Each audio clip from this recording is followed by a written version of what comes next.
बात का कि नीतीश कुमार, चिराग पासवान, कुशवाहा साहब, चंद्राबाबू नायडू, जयंत चौधरी, कुमारस्वामी ने इस काले कानून की तायीद की। हम पूछना चाहते हैं नीतीश कुमार से, चिराग पासवान से, कुशवाहा साहब से, मांझी साहब से, क्या बिहार प्रदेश में हमारे हिंदू भाइयों की मंदिरों का एक कानून नहीं है 1950 का, जो ये कहता है कि मंदिरों में वही लोग मेंबर बन सकते हैं जो हिंदू धर्म से उनका ताल्लुक है। जब आपके लिए कोई बात अच्छी है तो फिर मुसलमान धर्म के वक्फ बोर्ड में आप कैसे किसी गैर मुस्लिम को मेंबर बनाएंगे? जब आप कानून बना दिए कि कोई हिंदू से सिर्फ हिंदू ही मेंबर बनेगा, तो फिर मुस्लिम वक्फ बोर्ड में आप कैसा कानून बनाए कि गैर मुस्लिम यहां पर मेंबर बनेगा? बनाने की वजह क्या है हमको बताओ आप, मगर वजह नहीं बताते हैं। अरे अगर बोध गया में सिर्फ हिंदू और बौद्ध उसके मेंबर बन सकते हैं, तो फिर बिहार के वक्फ बोर्ड में कैसे कोई गैर मुस्लिम मेंबर बन सकता है? बताओ हमको, समझाओ हमको। तुम समझा नहीं सकते, तुम्हारे पास कोई दलील नहीं है। तुम सिर्फ मुसलमानों से नफरत की बुनियाद पर एक काला कानून बनाए हो। तुम वक्फ की जायदादों को लूटने के लिए इस तरह का कानून बनाए हो। और भाजपा के लोग अपना एक पैम्फलेट निकाले हैं, एक 4 पेज का और एक 15 पेज का है। मैंने उसको पढ़ा, उसमें लिखते हैं कि मुसलमानों में 30% लोग गरीब हैं। और भारत के प्रधानमंत्री अपने भाषण में कहते हैं कि अब्दुल कब तक पंक्चर बनाएगा। सुनो प्रधानमंत्री, 11 साल से आप प्रधानमंत्री हैं, कितने मॉब लिंचिंग के वाकयात हुए, कितने अखलाक और कितने पीलू खान को मारा गया, कितने दंगे हुए। एक बिहार का गरीब आदमी पूना को जाकर एक पंक्चर की दुकान लगाता है, तो इंडिया पाकिस्तान का क्रिकेट मैच हुआ, किसी ने इल्जाम लगा दिया उस बिहार के निवासी के ऊपर जो महाराष्ट्र बिहार छोड़कर महाराष्ट्र गया कि इसके बेटे ने जिंदाबाद का नारा पड़ोसी मुल्क के ऊपर लगाया। 24 घंटे के अंदर उसके छोटे से उस पंक्चर की दुकान को बुलडोजर से तोड़ दिया गया। किसने देखा उसको नारा लगाते? और भारत के प्रधानमंत्री कहते हैं कि अब्दुल कब तक पंक्चर बनाएगा। भारत के प्रधानमंत्री, क्या यह जुल्म नहीं है कि एक बिहार का आदमी गरीब यहां से गुर्बत से बचने के लिए पूना गया, तो आपकी भाजपा की सरकार महाराष्ट्र में झूठा इल्जाम लगाकर उसकी दुकान को तोड़ दिया। वो सुप्रीम कोर्ट में अपना केस डाला है। सुप्रीम कोर्ट ने कहा कि किसी के घर को नहीं तोड़ा जा सकता, 15 दिन का टाइम देना चाहिए उन लोगों को। मगर अब्दुल की पंक्चर की दुकान को बीजेपी की सरकार ने तोड़ दिया। और प्रधानमंत्री बोलते हैं अब्दुल कब तक पंक्चर बनाएगा। प्रधानमंत्री, अगर आप ये चाहते हैं कि भारत की सबसे बड़ी अकलियत को इंसाफ मिले, तो आप अपने दिल में उनके ताल्लुक से हमदर्दी पैदा करो, मोहब्बत पैदा करो, नफरत को खत्म करो। देखो ये देश विकसित भारत बन जाएगा। आप 18 करोड़ मुसलमानों के ताल्लुक से अगर नफरत करेंगे, उन पर शक करेंगे, तो फिर देश विकसित भारत कैसे बनेगा?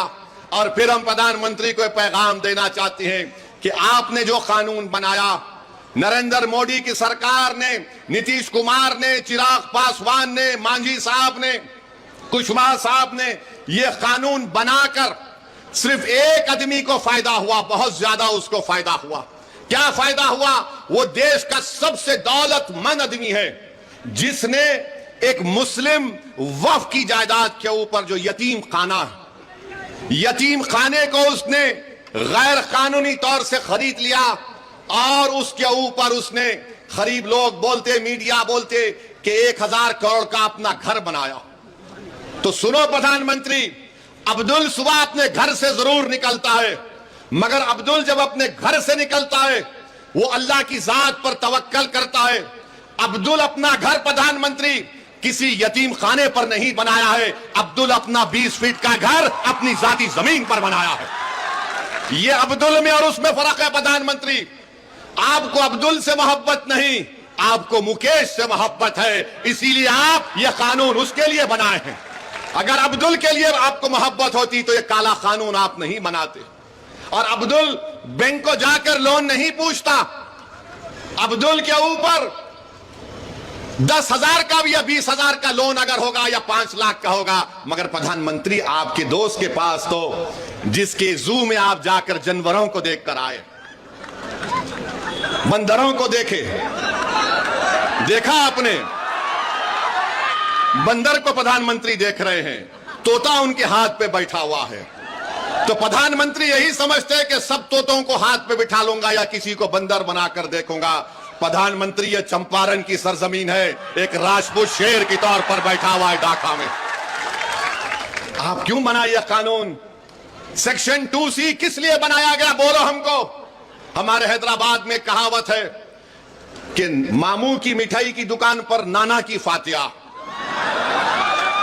तो प्रधानमंत्री ने हमारे बोरी मुसलमान भाइयों का नाम बताकर मुकेश भाई की फातिया पढ़ दी वहां पर। सेक्शन 2C बना, मुकेश भाई मौजा ही मौजा हो गए। आई एम हैप्पी बोल दिया प्रधानमंत्री। प्रधानमंत्री ये क्यों किया आपने? ये कानून ये बना दिया कि अगर जितने बिहार में आसार कदीमा के तहत मस्जिदें होंगी, जो दर्जे वक्फ है बिहार वक्फ बोर्ड में, वो वक्फ की जायदाद नहीं रहेंगी, आसार कदीमा उसका मालिक होगा। जो जालिम लोग टीवी चैनल पर बैठकर आदिल हसन से असदुद्दीन ओवैसी को गाली देते हैं, प्यारे जितनी गाली देना है दो, कोई फर्क नहीं पड़ता। तुम्हारी गाली देने से मेरी इज्जत में फर्क नहीं आता, तुम्हारी गाली देने से मेरी शोहरत में कमी नहीं आती, तुम्हारी गाली देने से मेरी रात की नींद खराब नहीं होती। हां, अगर तुमको फायदा होता है क्योंकि तुम्हारे दिलो दिमाग में एक बीमारी है नफरत की, शायद ओवैसी को गाली देने से वक्तिया तुमको फायदा होता है तो दो, मगर ये तो बताओ इस कानून में किसको फायदा पहुंच रहा है? कुछ फायदा नहीं है मुसलमानों को। और प्रधानमंत्री बोलते मुसलमान 30% गरीब हैं। अगर है तो तुमने क्या किया बताओ? अगर है तो बताओ तुमने। विजारत अकलती बहबूद, मिनिस्ट्री ऑफ माइनॉरिटी अफेयर्स, वहां पर मौलाना आजाद की फेलोशिप बंद कर दी। जो अकलियतों के बच्चे जिसमें मुसलमान, सिख, ईसाई, बौद्ध और जैन धर्म के हैं, जो पीएचडी कर रहे हैं, उनको पैसे नहीं देगी सरकार, तो गरीबी आएगी नहीं आएगी?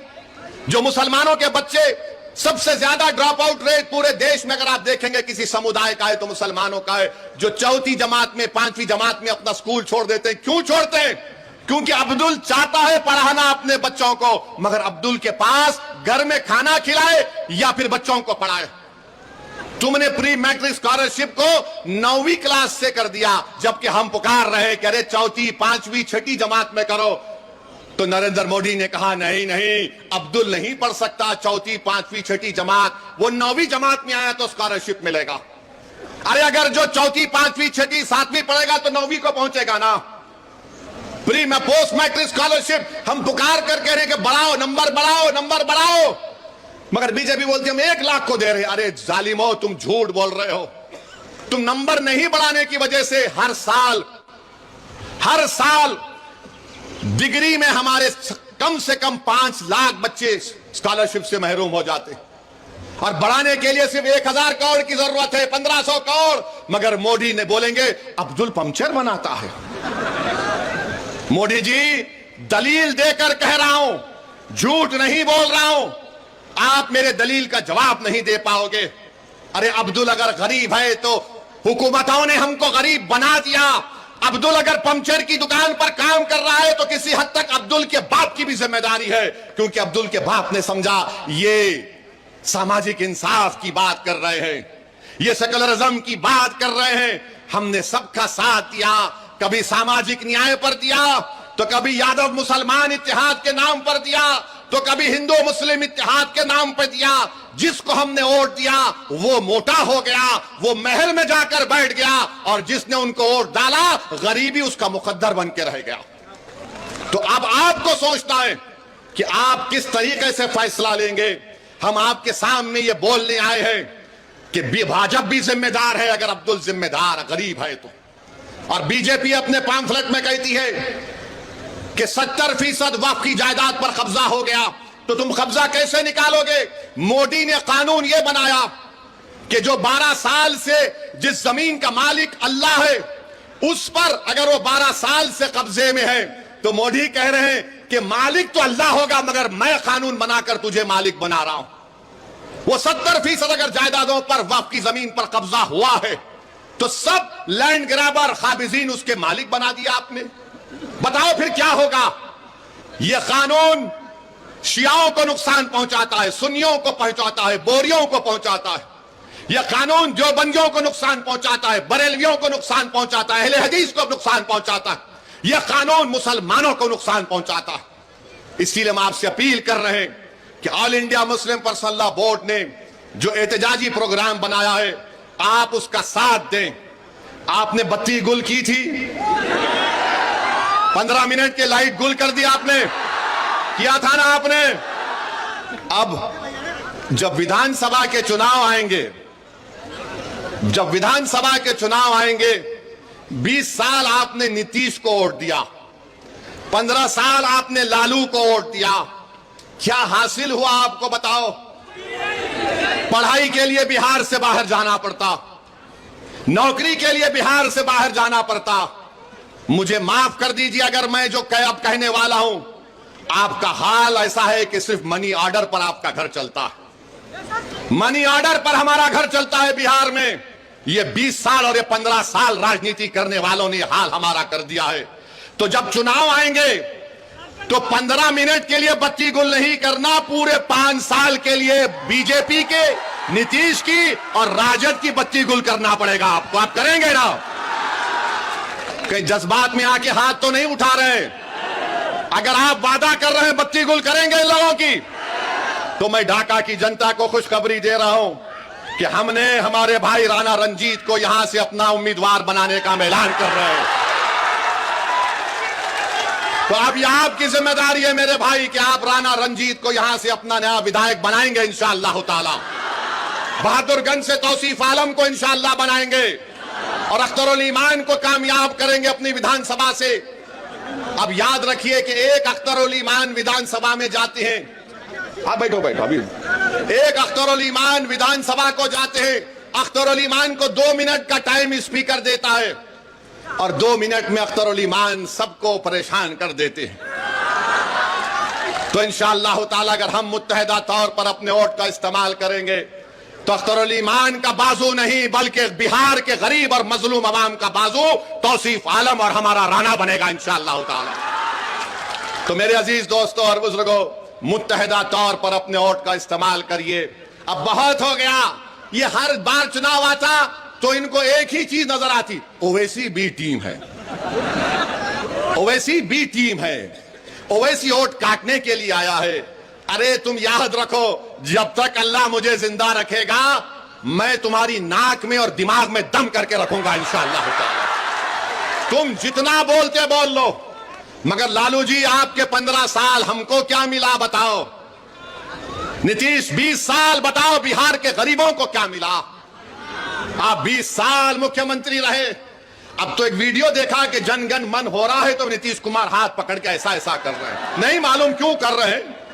शायद अख्तरुल ईमान के पास वो डॉक्टर भी है, सियासी डॉक्टर भी है। आप बताइए आप किसका साथ देंगे? जिसको आपने 15 साल आजमा लिया, जिसको आपने 20 साल देख लिया और हमको गाली देते थे। 2 मरतबा लालू नीतीश आए और कहा कि ओवैसी को रोको वरना भाजपा आ जाएगी, और आप बेचारे मासूम इनकी बातों में आ गए। आपने उनको वोट दिया मगर फिर वो लड़ लिए, फिर ऐसा लड़ लिए कि बीजेपी भाजपा आ गई।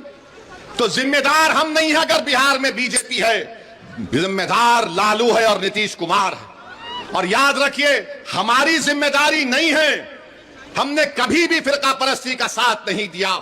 हमने हमेशा हिंदू मुस्लिम इत्तेहाद को मजबूत करने का काम किया। मगर याद रखो मेरे अजीज दोस्तों और बुजुर्गों, मगर यह बात तो सही नहीं है कि मैं अपने घर को जलाकर किसी के घर में जाकर रोशनी का चिराग जलाऊं।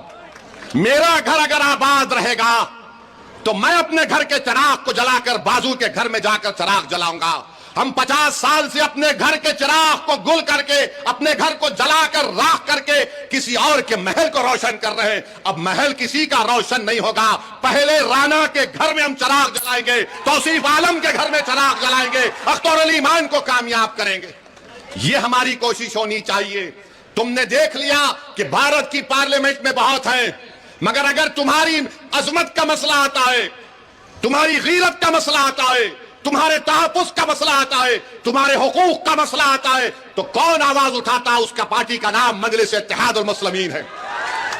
तो हम आपसे ही अर्ज करने आए हैं कि अपने इत्तेहाद को मजबूत रखिए और हमारे जाने के बाद ये जितने फिरका परस्त लोग हैं ये अब अपने काम पे लग जाएंगे। ये जितने नाम निहाद सेकुलर लोग हैं वो भी काम पे लग जाएंगे। दोनों तरफ शैतान है। शैतानों की मीटिंग होगी और बोलेंगे अब क्या करें, इसने तो राना को हमारे सर पे लाके बिठा दिया। एक अख्तर परेशान कर रहा था तो तौसीफ भी आ गया। तो मेरे अजीज दोस्तों और बुजुर्गों, इनके झूठे प्रोपेगेंडे को आपको मुस्तरद करना है। एक मर्तबा मुत्तहदा तौर पर अपने वोट का इस्तेमाल करिए।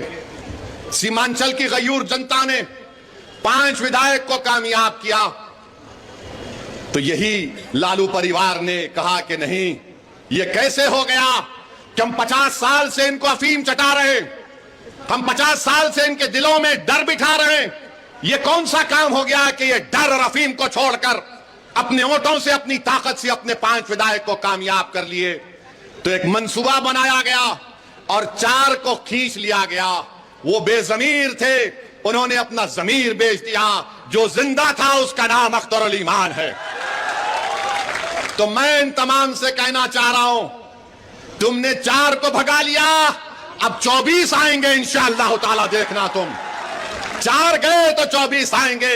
अरे याद रखो, ये सफर जो हम अपना आगाज किए हैं बिहार प्रदेश में, शख्सियतों पर यह सफर चलने वाला नहीं है। सुबह क़यामत तक इंशाअल्लाह ताला बिहार की सरजमीन पर एमआईएम पार्टी आबाद और शादाब रहेगी। मैं अख्तरुल ईमान और तौसीफ आलम, तुम्हारे खंदों पर हम अपने खबरों में लिटाए जाएंगे, हमारी हड्डियां बोसी हो जाएंगी, मगर हमारा पैगाम जिंदा रहेगा। ये नौजवानों, अब तुम्हारी जिम्मेदारी है कि तुम आओ, आगे बढ़ो और अपने हक को हासिल करो। बुजुर्गों, इन नौजवानों की सरपरस्ती करो। मेरी मां और बहनों, तुम रातों में उठकर जो आंख में आंसू लाकर सोचती हो कि मेरे बेटे और बेटी के मुस्तकबिल का क्या होगा, अब फिक्र मत करो। आप अब तुम्हारी रातों की बेचैनी इंशाअल्लाह ताला मोदी, नीतीश और लालू के दिलों में बेचैनी हम पैदा करेंगे। सिर्फ आपसे अपील कर रहे हैं कि मुत्तहिद हो जाइए, मुत्तहिदा तौर पर अपने वोट का इस्तेमाल करिए। यही आपसे हम कहने आए हैं। आपका बहुत बहुत शुक्रिया।